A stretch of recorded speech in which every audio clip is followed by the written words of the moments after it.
Boom, baby! I have never considered Disney's 40th animated feature, The Emperor's New Groove, to be one of their finer moments, but I will concede that it is vastly underappreciated. I personally am not the biggest David Spade fan, and frankly he tends to dominate the movie for me a little with his whiny tones as Emperor Cusco. Oh yeah. But from a critical standpoint, that's obviously no reason to shun the movie altogether. It is actually very well paced and surprisingly touching in places. It strikes a perfect balance in terms of the humour, with gags ranging from simple slapstick to the somewhat risque. This review isn't about the movie, oh no. This is about the game, which I'm sure captures the look, feel, and spirit of the movie. Doesn't it? Hello, nice day! Actually, for the most part, it sorta does. Immediately from the get-go, it becomes apparent that it doesn't take itself too seriously. Apparently, you can jump when you press your jump button, but I can't find my jump button. And it makes numerous attempts throughout to capture the humour of the movie, often being shamelessly self-referential and breaking the fourth wall. It was much shorter in the film. The only major drawback here is the delivery. David Spade was obviously unavailable for the voice of Cusco, and he's unfortunately replaced by an impersonator. A bad impersonator. Bad llama.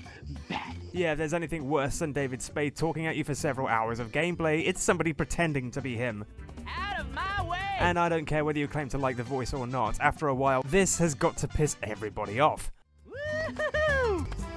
Whee! Oh yeah, I'm jumping, jumping, jumping, jumping. As for the gameplay itself, it's not bad at all. The animations are very slick and smooth, and it's evident a lot of effort was invested in capturing the feel of the movie. The controls are decent enough, although not without their flaws. And will these kids please stop following me around? You're creeping me out, buddy. Yeah, these guys give you hints in the early levels just to ensure you know the basics, even though the basics are pretty self-explanatory. That's why they're called basics, duh. And not much different from any other Disney game. The girl even shows up in the river level in a rubber dinghy. She appears randomly down a path, sometimes by complete surprise. Well done!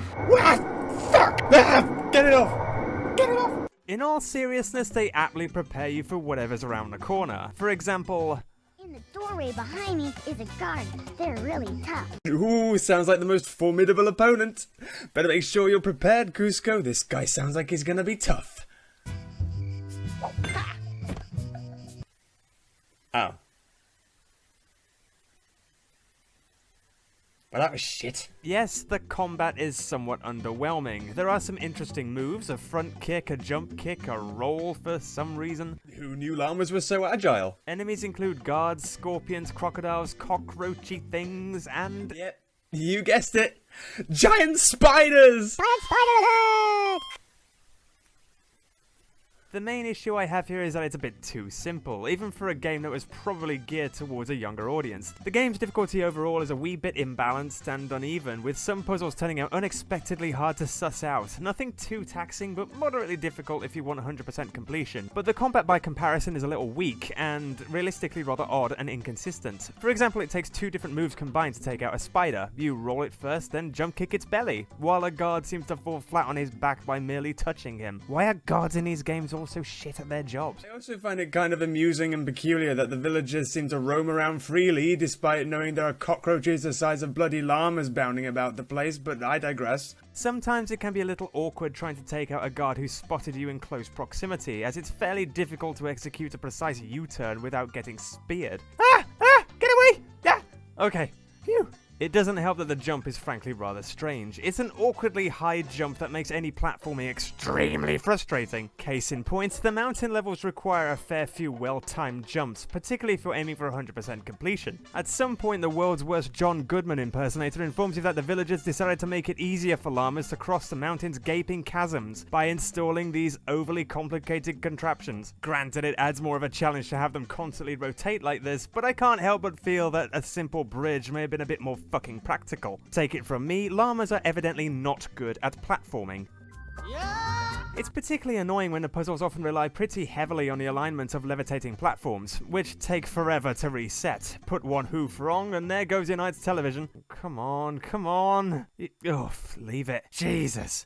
You know what? As abnormally high as the jump is, I still don't understand how I started the level here. Seriously, where did I come from? I'm a llama, not a mountain goat. These problems aside, Cusco's controls are far from the worst, and the addition of the charge ability adds to the fun. I say fun. It is of course accompanied by some mandatory practice. This kid and his llama bike, and sometimes other vehicles, regularly appear and you have to take him down using the charge. You never hit me off my new llama bike. Well, you're not going to be annoying at all. The charge meter can be extended by collecting coins and refilled by collecting these golden llama things. Although you can actually prevent your meter from depleting too much if you just keep jumping while charging. They didn't seem to think of that. This kid also races you in the river levels, in which he's even more annoying. Bet you didn't think that was possible. Haha, are we having fun yet?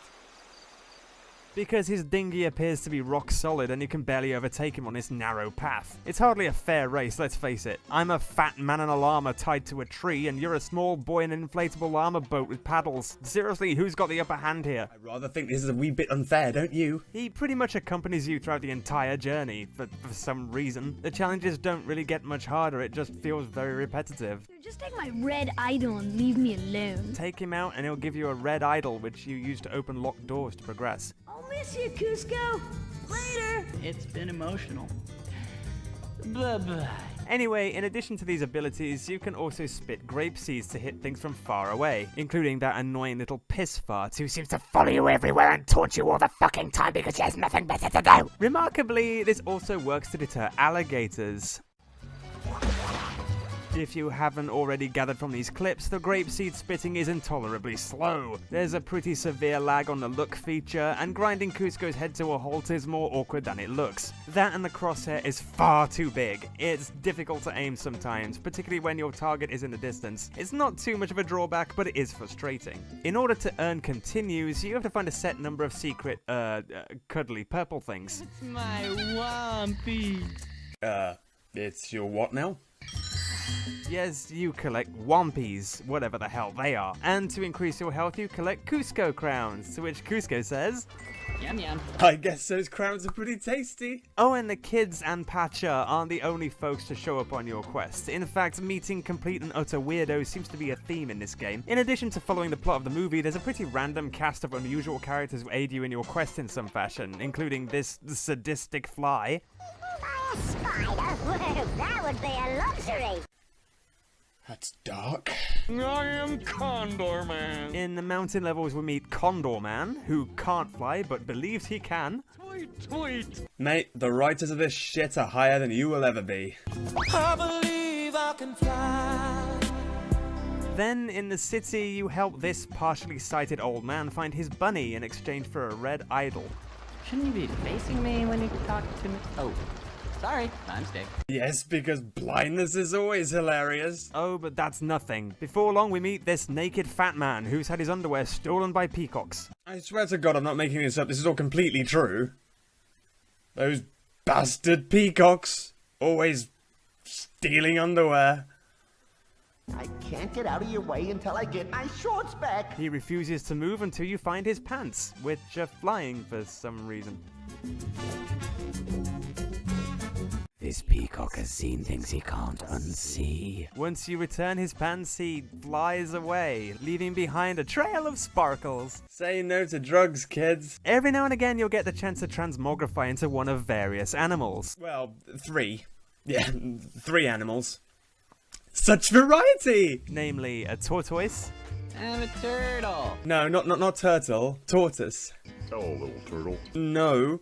Tortoise? A rabbit and a frog. Each has their own special abilities which you need to progress. For example, the frog can leap long distances after 3 consecutive jumps, and the bunny can bounce really high and use its helicopter ears to glide. Can't think where they got that idea from. The tortoise's ability is an ironic one. You can race down hills faster than you can as a llama, beat Kronk at the annual village race, and you'll win a red idol that grants you access to the next level. Hang on, annual village race? I take it not many people actually partake in this annual event, considering there's nobody there besides a man and a tortoise. Where is everybody? Whoever's in charge of publicity for this thing sure knows how to draw a crowd. What's Kronk doing in the village anyway? This makes no sense. Anyway, at the end of each transmogrification challenge, shall we call it, there always just happens to be a llama potion left behind so that you can turn back into your llama's self and continue as normal. Although, why they decided to make so many llama potions in bulk is beyond me. I didn't realize the ability to turn into a llama was in such high demand. Speaking of Kronk, let's talk about our main antagonist. Yes, a warm welcome everyone to the third member of the Purple Skin Club. After Azul and Merlin, it's Yzma, Cusco's evil advisor, responsible for turning our protagonist into a llama. Inadvertently, I might add. He's supposed to be dead! Yeah, weird. Let's see how you cope with my bomb potion. Sorry, Yzma, but that evil laugh doesn't quite cut it for me. Nazira, show her how it's done. The boss levels really are the most disappointing aspect of the game for me. And similar to the general combat, it's very weak and simplistic, which brings us on to the easiest boss, Yzma, the Village Chapter 4. The first boss sees Yzma hurl bomb potions at you, and it's your job to lure them onto some conveniently placed buttons on the ground. Seems like an obscure way to open a door, but never mind. The fact is, Yzma just isn't all that formidable. When you get to the river levels, Yzma decides to attack you by inflating a bunch of animal-inspired rubber dinghies, for some reason, including frogs, whales, ducks, bunny rabbits, and whatever the hell that thing is. Having problems over there? Over there? The problem with these so-called level bosses is that there's not really much of a distinction between the bosses themselves and the other pitiful challenges throughout the game. You rarely actually engage in combat with Yzma or Kronk, and the bosses themselves are conveyed more like pointless minigames. The ending to the mountain level sees you engage in a race on the ice against Kronk to retrieve some green idols. I'm not certain if this counts as a boss, but it's just as much a boss as the other so-called bosses. In any case, it's yet again pretty unfair. Like the boy on the river, he seems to have the ability to send you flying way off course, giving him a distinct advantage. Cheating bitch. I am honestly confused as to why he's competing against me anyway. I mean, I'm clearly Cusco, for Christ's sake. Why isn't he capturing me? How many talking llamas does he associate with? If there's anything more deplorable than the laughable boss levels, it's the game's frequent attempts at stealth. Maybe I'm just a little impatient, but it always seems as though the person you're following or trying to sneak by is incredibly slow. Huh? Go on. Do you wanna move a bit faster? No? Oh, bugger off. Another, boss takes place in the city levels and sees you having to reclaim your throne from Yzma. Ooh, drama llamas abound. This is the ultimate showdown. Finally, something exciting might be about to happen. You just have to spit grape seeds at these targets to lower them to create some kind of staircase. Yes, really, that's it. You have to climb some stairs. You may have regained your throne, Cusco, but without this potion, you'll never be human again. Gripping stuff. At the very least, Yzma is trying hard to deter you by hurling her bomb potions at you again, but hey, it didn't work before, so why would it now? Might be time to employ a new tactic, beautiful. Yeah, she's evidently not that formidable, but she's got swagger alright. Just check out that unnecessarily sexual walk. It's about as curvaceous as the PlayStation 1 can get. Oh. It's just a shame they didn't put more work into that hideous face. Burn the witch! Oh, that's a much better laugh. I'm not entirely sure the subtitles were completely necessary, though.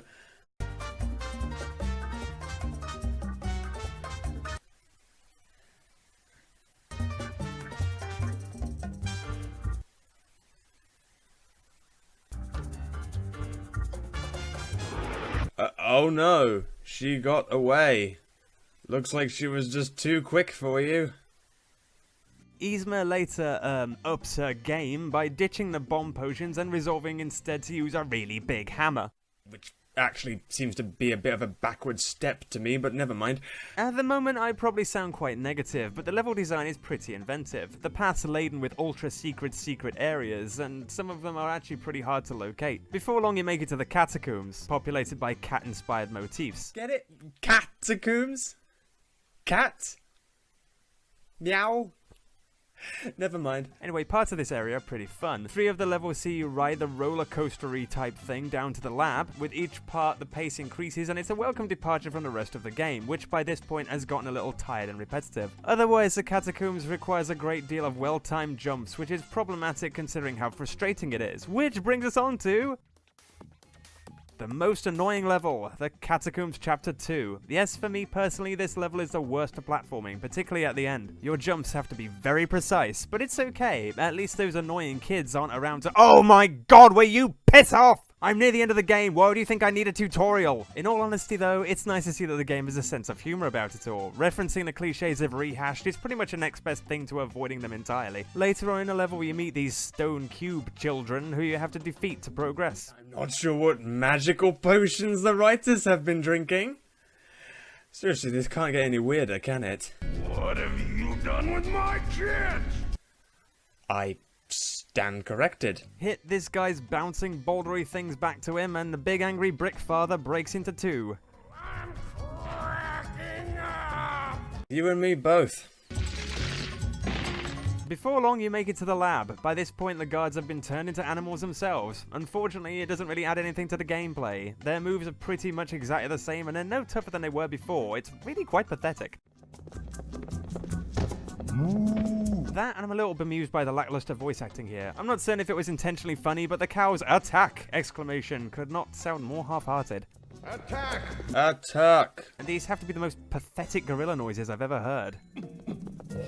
Desert gorilla from Aladdin? Show him how it's done.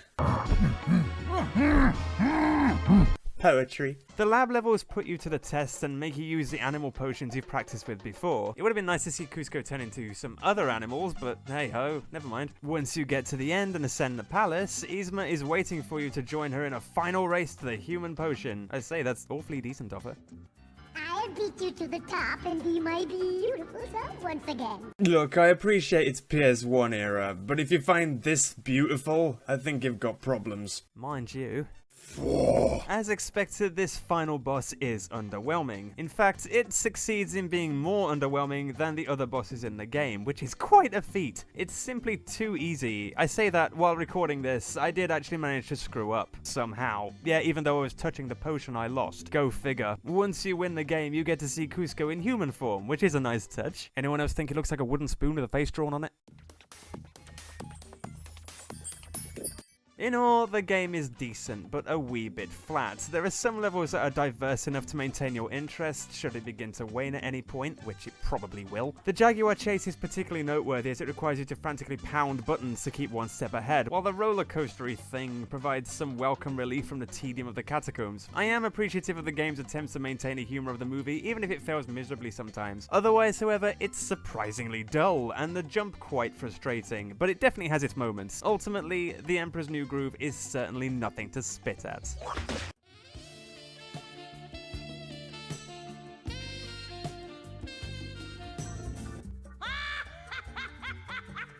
Bye-bye. Bye-bye.